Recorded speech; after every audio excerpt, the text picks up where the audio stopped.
Hey guys, welcome back to Once Upon a Tiny Farm. My name's Drew.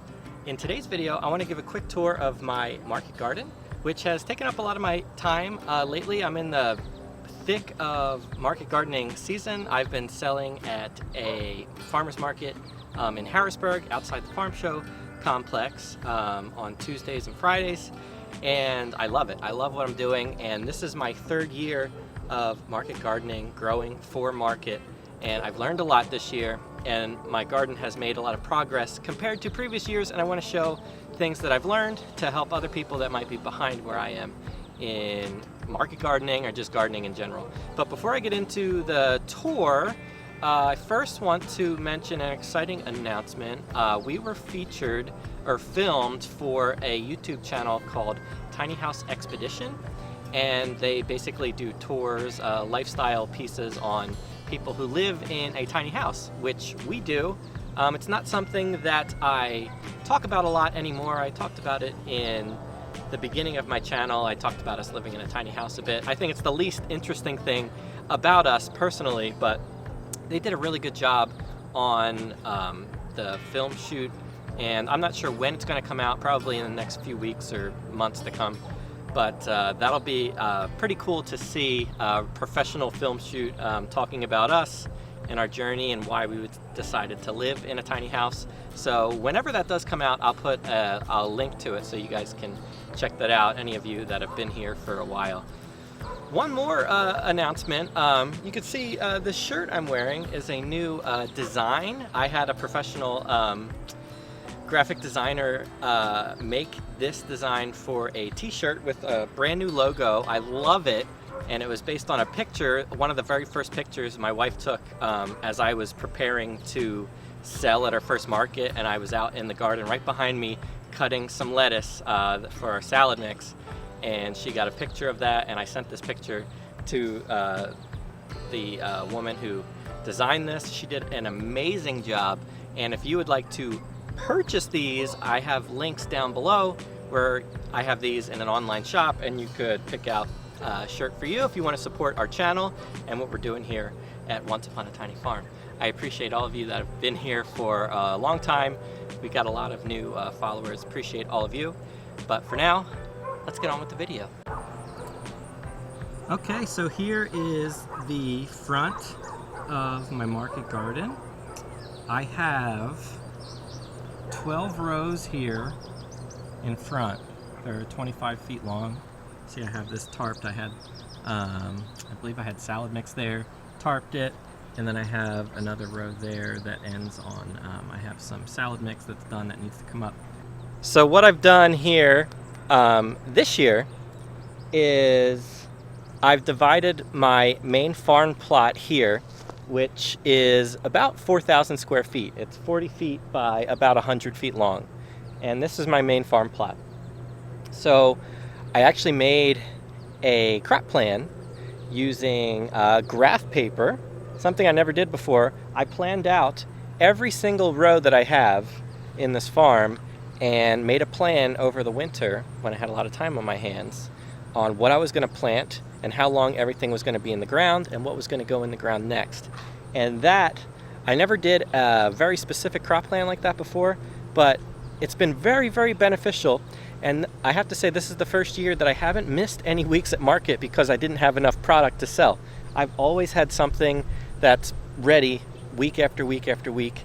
Even with the heat that we had this past month, it's starting to cool off now. But I've grown a lot as a grower. I've been growing a lot of produce for market, and I've been very happy with the fact that I planned a lot better now in my third year. That was the hardest thing for me, was figuring out succession planning, planting, always having something ready to harvest. And that's something that I want to help others with, because that was the hardest thing for me to learn. And I'm just figuring it out now. I've been gardening for years. So it's something I'm considering offering as some kind of product in the future. Is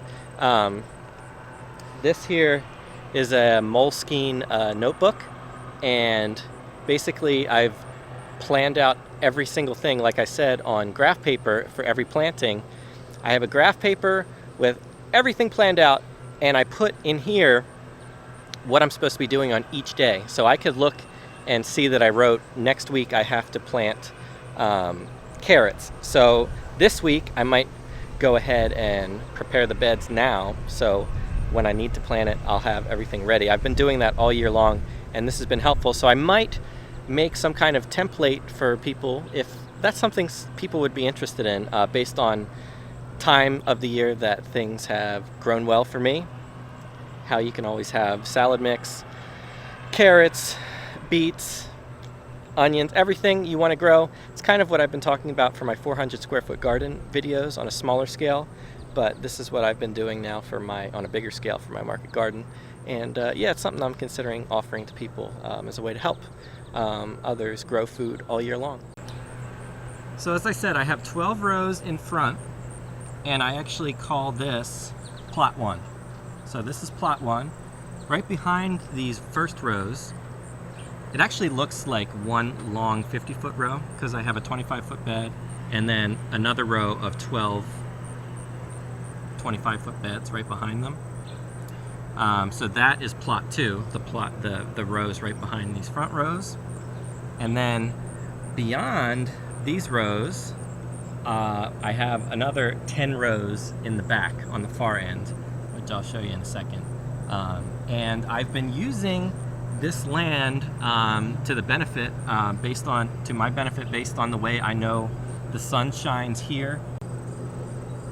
What I mean is, back here on the far end, I have a tree line on that side and that side, which means I get natural shade back there, which is very beneficial to me in the summer when it's really, really hot.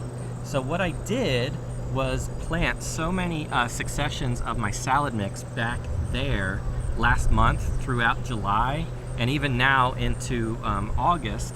I have a whole bunch of salad mix back there, and it gets a lot of shade in the morning and in the afternoon when it's really, really hot, naturally from these trees. So I'm using the layout of my land to my benefit. And in the swing seasons, like in the spring and the fall, I plant a lot of my carrots and salad mix out here in the front where I don't have any obstructions. I just have total sunlight coming here all day long. So I like to plant things here when we're naturally getting less sunlight, because they will get the most sunlight in this spot compared to if I planted things back there in the swing seasons. They would get less because they're already getting shade from the trees. So it's just something I learned about my land in particular. Here are 2 rows of carrots in this first plot here. I did a video last year where I was showing a row of carrots that wasn't really a row of carrots. It was really a row of weeds that I didn't even get to harvest carrots from. I did a lot better job this year of keeping up with the weeds, although you could see there's still weeds in here. And in fact, even with me keeping up with the weeds, I still have some issues here. You can see where there's some dark leaves on the carrots. I think that's 2 things. There's one thing is I planted too densely. I planted 6 rows of carrots in this 30-inch bed. I found that 5 rows is a lot better. I get better carrots and they get to breathe a lot better. So the greens are kind of getting choked out because there's so much weeds and carrots plant too close together. So my future rows, back here in plot 2, the rows right behind here, I have some really, really nice thick rows of carrots that will be getting harvested in the next month or 2. And they look really, really nice. And I also planted a few in the back here in plot 3 back there. I have some more carrots, and I planted those with 5 rows in a 30-inch bed, and they look fantastic. So I'm happy with how things are growing this year, and I'm happy with how I'm staying on top of the farm and the weeds, because this time of year, last year, I was completely overwhelmed, but this year, still overwhelmed, but things are a lot smoother. Here are the carrot rows that I was just talking about, and they look very, very green and lush, and I can't wait to pick from these rows. The varieties of carrots that I'm growing this year are Napoli, Mokum, and I also planted a few rows of a purple variety called Dragon that that will be cool to grow too. Although, having some issues here with the dragon variety. You see there's some purple tinge on the leaves.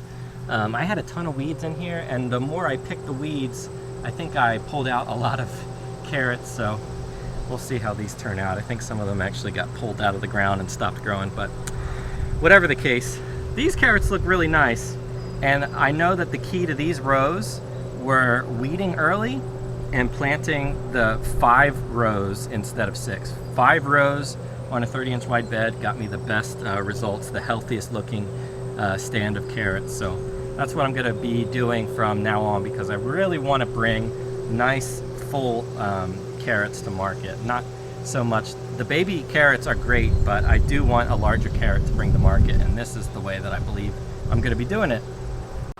So here's a view from the middle of my farm, basically. So right now I'm in plot 2, where I basically have a whole bunch of carrots, and you see plot 1 is just where I was standing, where I have some carrots, some salad mix. And here, back here, is plot 3. This has turned into kind of a weedy mess, and my savior back here has been the landscape fabric here. You can see the weeds are all around, but they don't affect what I have growing in this weed mat, which is my salad mix. And it's been crazy hot, and I am very, very pleased at how this has grown, especially with the heat. And like I said, I attribute that to my rows, my tree lines on both sides giving shade. So I love growing under the landscape fabric for this kind of lettuce, which is called Salanova. And in the spring, I grew a direct seeded variety, which is basically Johnny's All-Star mix, but I made my own mix from 7 different kinds of lettuces, different colors, shapes, sizes, and I mixed them all together, and I just direct seed with my seeder. Problem with that is I get a ton of weeds, and it's hard to process them and bag them and go through all the weeds. This is a lot easier for me, and I think this variety sells better in my experience. This just looks really nice in the salad mix bags. The Salanova looks just higher quality. To me, I think the regular All-Star mix has better, maybe a little bit better taste, but this Salanova to me tastes like a mixture of romaine mixed with the crunch of an iceberg. So it has a really good crunch and not as much flavor, I would say, as the regular All-Star mix, which is a mixture of some small romaines and things like that, baby lettuces. But it just looks really nice, and it holds up really well in bags in the fridge. So I think I'm going to keep growing a mixture of this in the summer and my All-Star mix in the spring and fall, because that has worked well for me this year. And yeah, I think I'm just going to keep doing that. These were 2 rows of Salanova I cut this morning for market tomorrow. That was a row. There were actually 2 rows of carrots that are growing some really tall weeds that I need to get in here. And these rows are basically done. I found that because this plot 3 is so far down on my farm, I just don't pay as much attention to this as I should, and the weeds kind of got out of control on me back here. So it's just something I have to keep in mind, that I still do have things growing here. And see, like, this is a row of carrots here. Look at the weeds here. Now I was able to get good carrot, my best carrots actually this year I brought to market last week, and they were in these rows, which you can't even see that there's carrots because these weeds are in here, but the carrots were able to come to maturity before these weeds really started growing. So maybe the carrots would have got bigger if I was able to keep on top of these weeds, which I obviously wasn't able to do. But I'm actually, when I'm done filming this video, I'm going to be harvesting carrots from these 2 rows. And you'll see I actually planted more carrots in these 2 rows. That's what they're supposed to look like. Nice weed-free rows. Yesterday, I flame weeded these 2 rows, and I planted more of that dragon purple carrot variety in these 2 rows. Now, one more thing about this far plot here is all these rows are about 40 feet long, which is longer than my other plots behind me. I did 25-foot rows. I'm not sure why exactly I did that, because it's a lot harder to harvest and weed and take care of rows that are longer, but I just did it because I had the space and I thought, why not make some longer rows. Here's another view at the front of our farm here. We have a row of fruit trees. This is a plum tree, and I have 3 different kinds of apple trees. This is a Macintosh that actually has apples on it. For the first time ever, we've got some apples growing. And we also have a Honeycrisp and a Jonathan apple tree over here, and then another plum tree beyond there. And something else I did was planted some borage. This is a good pollinator. I see a bee flying there.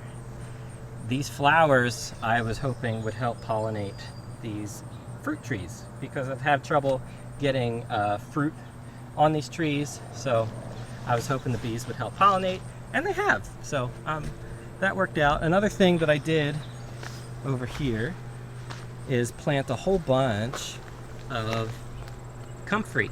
That's comfrey under there. And comfrey is an accumulator. It brings up good nutrients from deep in the soil. It draws a really deep taproot down there. And what I could do with these leaves is either feed it to my chickens or use it as a mulch, a green mulch around these trees. So that's what I've been doing. I cut that once or twice a season and just drop these huge leaves. Here they are. Better view. I just drop them around the base of the tree and give them some natural nutrition there, nutrients, and the trees look fantastic this year. So I think that's working.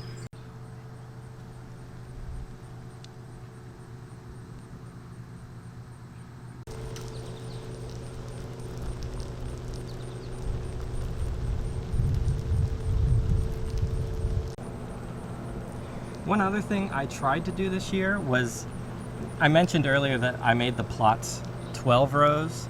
That's something that I didn't actually plan on. I actually wanted to make it 15 rows across because I had the space to do that. And you could see it's just a weedy mess now. But earlier this season, I planted a couple rows of salad mix in these 1, 2, there's supposed to be 3 rows here. But what I realized is I thought my sprinklers, see I have 2 sprinklers, 2 different zones, that's zone 2. This zone 1 sprinkler, I thought reached this area, but it didn't reach enough. And I had some issues here early in spring. We didn't get a lot of rain, and the stuff I planted here struggled.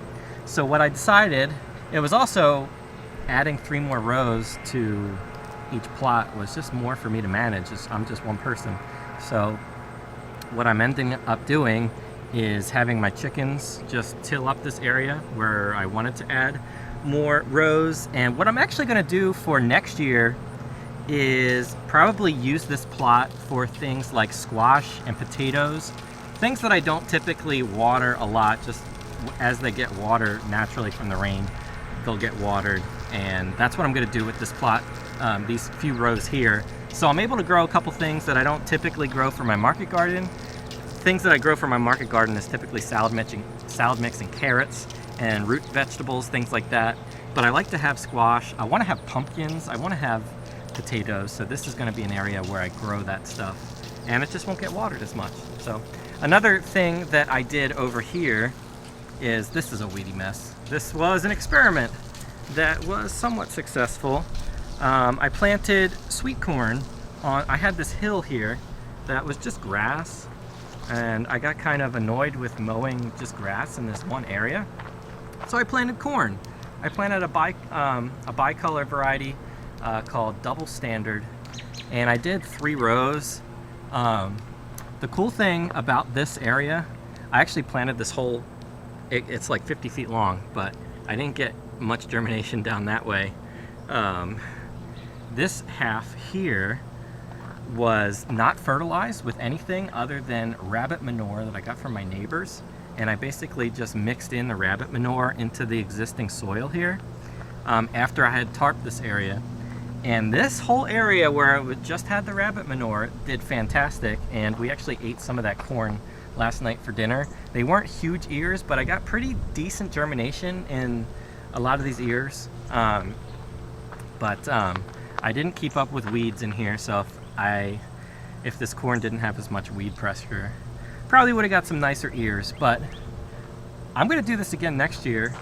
Maybe I'll plant more corn up where I was just talking about, where I was talking about doing squash and stuff like that. That might be a good area for corn, actually.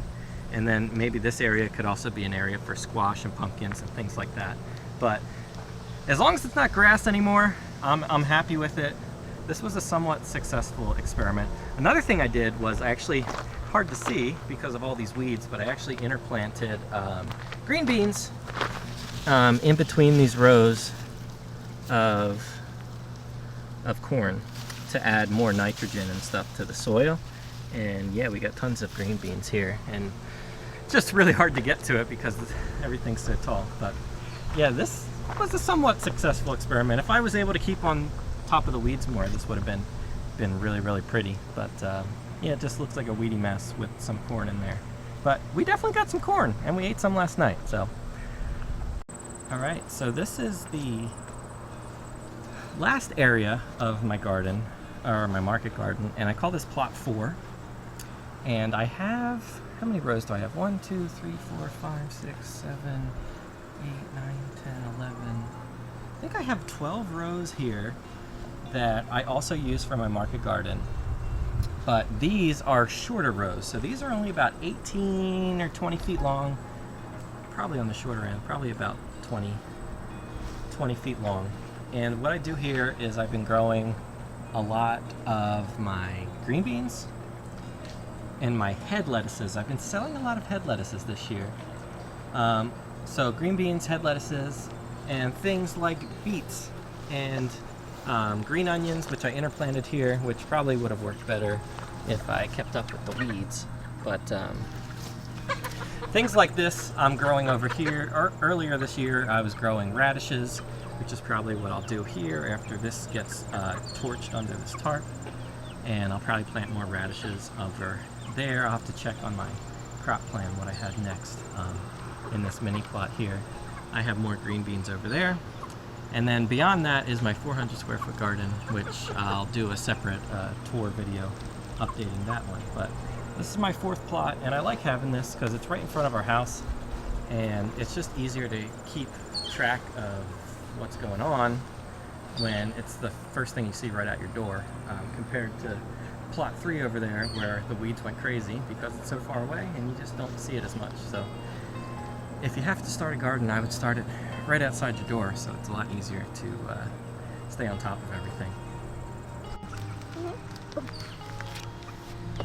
The one's on its back. Are they eating it? Mm-hmm.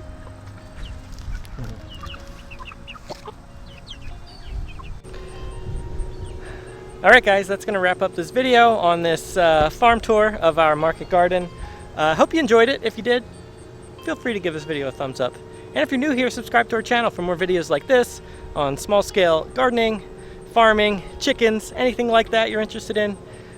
You'll probably find it here. So thanks for watching, and we'll see you in the next one.